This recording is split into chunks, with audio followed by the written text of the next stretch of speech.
Bonsoir, on se retrouve ce soir pour une nouvelle vidéo philo de la street. Aujourd'hui, pour la lettre G, j'entame le podcast avec le mot glow up.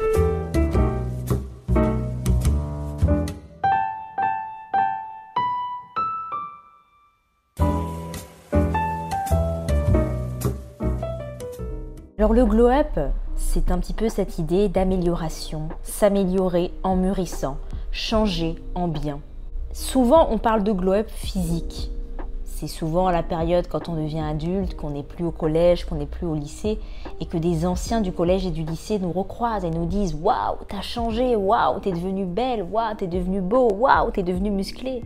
Et c'est vrai que ce passage à l'âge adulte a un grand impact sur notre physique, que ce soit la barbe pour les garçons, la puberté qui peut donner certaines formes, la musculation aussi qui peut donner une musculature assez incroyable, l'acné qui vient, qui part, l'apprentissage de nouvelles techniques aussi esthétiques avec le maquillage, la façon de se coiffer.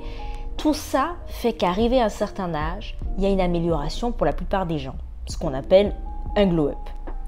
Il y a aussi une véritable tendance au glow-up. On remarque que sur les réseaux sociaux, il y a beaucoup de vidéos où des personnes se filment avant-après, montrent un avant-après quand elles étaient ados et maintenant, ou même des vidéos où on s'enlaidit volontairement, on se filme en se faisant un mono-sourcil, en se faisant des dents pourries, en essayant vraiment de mal se coiffer, de vraiment ne ressembler à rien. Et ensuite, hop, la vidéo bascule avec un montage sur la personne sous son meilleur jour, avec le meilleur make-up, la meilleure coiffure et les meilleurs habits.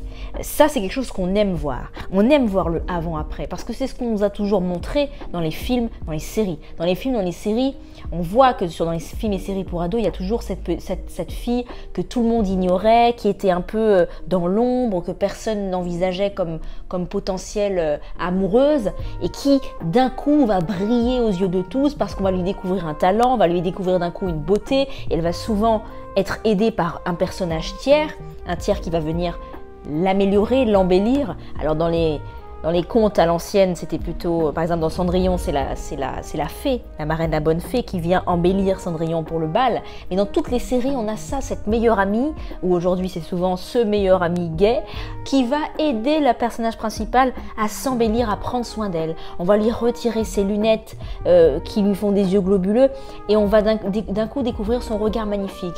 On va lui épiler les sourcils, son mono-sourcil, et d'un coup on va voir qu'en fait elle est magnifique. On va essayer de l'habiller un petit peu mieux parce que d'habitude elle met des vieux habits pas du tout à la mode et là d'un coup on se rend compte qu'elle est magnifique. Et là les yeux des autres garçons se posent sur elle et enfin on l'envisage comme un personnage qui peut être désiré, qui peut être sexy. Et il en va de même pour les garçons, ce petit garçon simplet à lunettes que personne ne calcule et qui d'un coup va se dévoiler au monde. On va découvrir qu'il a une grande musculature ou on va découvrir que derrière ses lunettes il est magnifique. C'est un phénomène qui est extrêmement présent dans l'imaginaire qu'on nous montre. Donc entre les réseaux sociaux, les films, les séries, les livres, les contes et tout ce qu'on a autour de nous, oui, on a une tendance au glow-up, on a une tendance à vouloir devenir une meilleure version de soi. On veut que les gens nous reconnaissent dans la rue, mais tout en étant bluffé par la façon par laquelle on a évolué. Waouh, mais t'as changé! Waouh! On veut aussi se venger dans un sens, se venger du passé, ce passé dans lequel on n'était pas aimé à notre juste valeur. On veut que les personnes qui nous ont fait souffrir avant, qui nous ont peut-être mal jugés, qui nous ont peut-être rabaissés et dénigrés, finalement soient étonnées, soient admiratives et aient honte d'avoir eu ce comportement. Ça, c'est un sentiment qui est très humain et qui est quand même commun à beaucoup de gens. C'est une revanche, hein. C'est comme quand vous croisez votre ex dans la rue, vous êtes bien content de le croiser un jour où vous êtes au max, quoi. Vous n'avez pas envie de le croiser le jour où vous êtes dégueulasse, où vous êtes en chien, pas coiffé, pas maquillé, en jogging. Voilà, faut montrer que vous étiez quelqu'un, quoi. C'est normal, c'est humain, on veut impressionner le monde, on est comme ça. Donc c'est un objectif pour beaucoup de gens. Et si on regarde en fait, glow up c'est quoi? C'est pas vraiment s'embellir parce qu'il n'y a pas de magie. Il n'y a pas de magie, on ne devient pas d'un coup magnifiquement beau. Non, en réalité, glow up, c'est prendre de l'expérience et apprendre à se mettre en valeur. Et c'est assez logique. On a ce glow up souvent après l'adolescence ou même on va dire à la trentaine, il y a beaucoup de gens qui à la trentaine, waouh, on se rend compte que c'est des personnes magnifiques qui ont confiance en elles, etc. Et elles n'ont confiance en elles qu'à partir de la trentaine. C'est aussi parce qu'elles ont eu le temps avec l'expérience de tester des choses, de se rendre compte de ce qui leur allait le mieux, que ce soit en termes d'habits, que ce soit en termes de coiffure, de cheveux, de peau. Il y a cet apprentissage à cohabiter avec soi-même, à apprendre à chérir son corps, chérir sa peau, chérir ses cheveux, arrêter aussi d'être dans une guerre frontale et continue avec soi-même et essayer de cohabiter, d'aimer et d'améliorer avec ce qu'on a en fait. Et ça, c'est quelque chose qui vient avec le temps. Donc en fait, on va tous glow up à un moment donné parce qu'on va tous acquérir à un moment donné ce pic de connaissance sur soi, sur ce qui nous va, sur ce qui nous correspond, sur ce qui nous fait nous sentir bien. Il y en a, ils vont s'épanouir à travers le make-up, il y en a, ils vont s'épanouir à travers la salle de sport, il y en a, ils vont s'épanouir à travers les massages, le fait d'aller se faire masser, ça va leur faire du bien, ils vont être à l'aise dans leur corps et il va y avoir un glow up à ce moment-là. Mais en fait, le glow up physique, c'est surtout un apprentissage sur la façon de se mettre en valeur. Et en fait, le glow up, c'est aussi très lié au regard de l'autre. C'est les autres qui nous font prendre conscience qu'on a glow up. Parce que nous, on ne se voit pas changer. On ne remarque pas.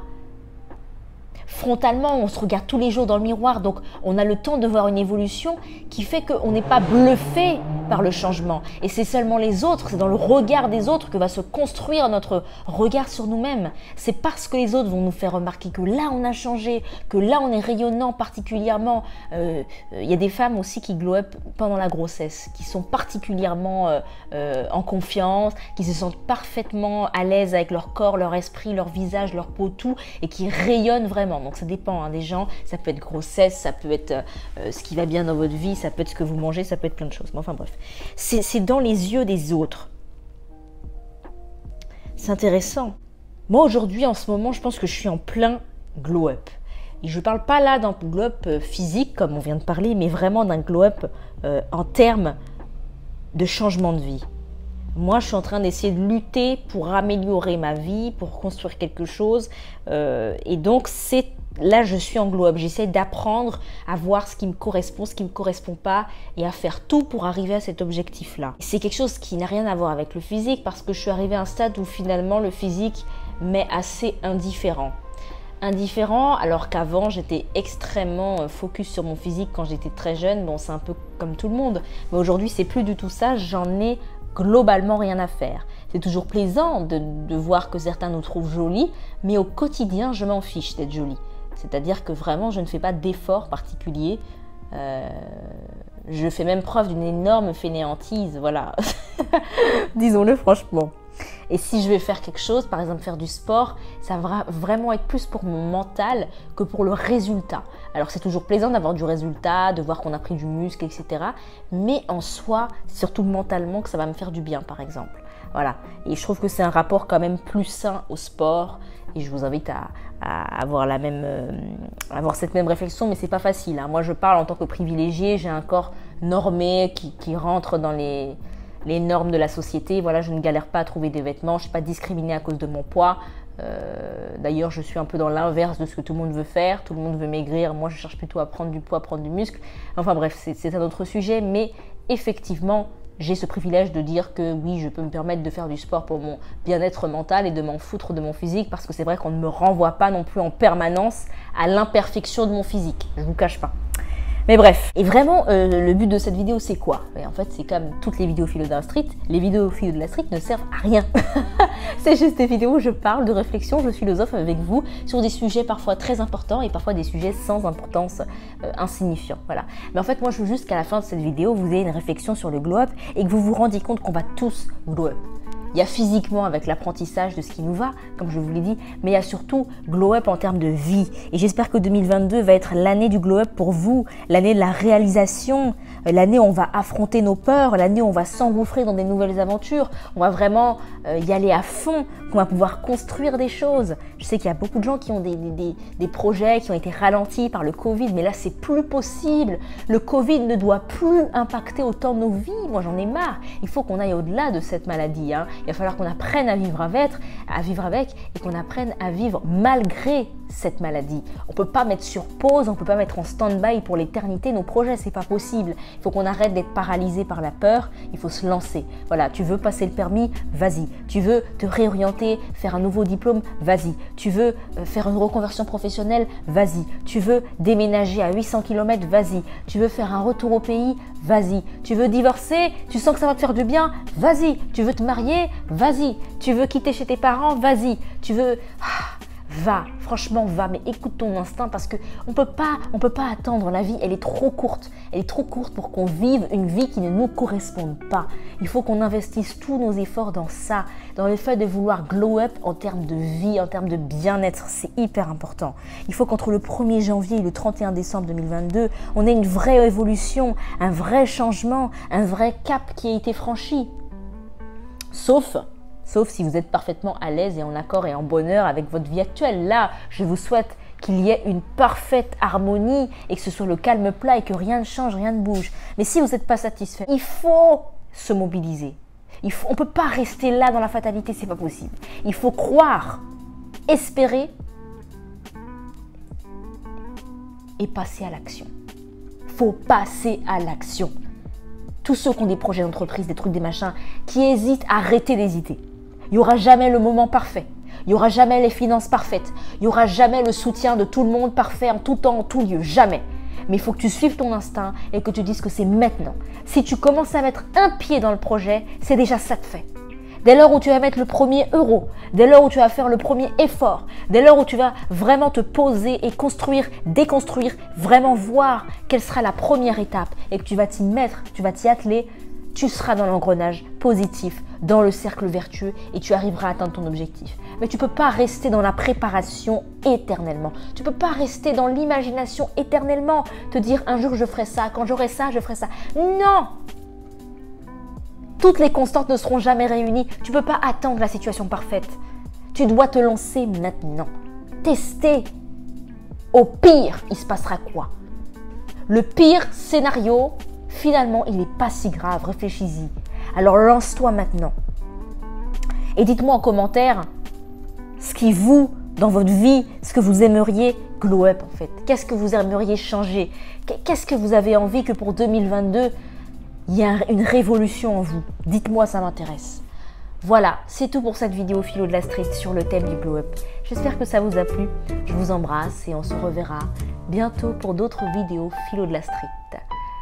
Si vous appréciez mon travail, ma chaîne et son contenu, n'hésitez pas à passer sur ma page Utip.